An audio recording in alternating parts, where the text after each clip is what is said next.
केंद्र सरकार कृषक मानी गोटे नुआ योजना आने जाऊँगी जहाद्वारा देशर कोटी कोटी चाषी भाई मैंने उपकृत हो पारे ता सहित डबल लाभ पाइपारे। तेबे केंद्र सरकार चाषी भाई मानी कौन नुआ योजना नहीं आछंती एवं क्यों सब चाषी भाई मैंने यह योजनार लाभ पाइपारे यही वीडियो माध्यम आपने पूरा डिटेल जानीपारे। से भिडियोटी को शेष पर्यंत देखंतु। ता पूर्व वीडियो को गोटे लाइक कर दिंतु एवं जो मैंने मो चैनल को नुआ आसथिबे चैनल को सब्सक्राइब करी पाखर थिबा बेल आइकन को क्लिक करके ऑल नोटिफिकेशन ऑन कर दिंतु।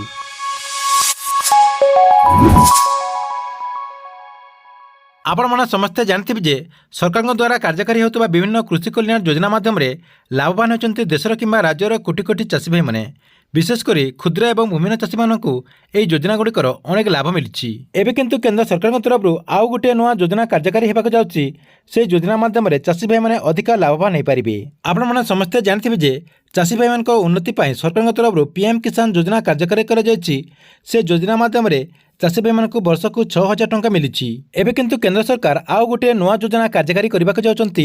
यह योजना माध्यम चाषी मानक फसल बजार उपलब्ध हो पार। फसल अमल पर अधिकांश चाषी उत्पादक को कम दर में बिक्री कर बाध्य होती निज खर्च तुलन में चाषी भाई मानक कम लाभ मिली।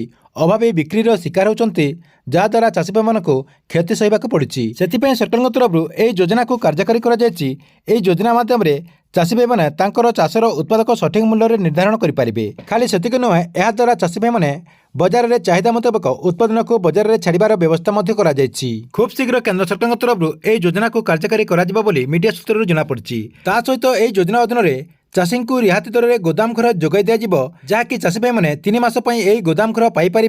तेबे 15 दिन किंबा ताठू कम समय स्टॉक पाई कौन रिहाती प्रदान कर मीडिया सूत्र जमापड़ी।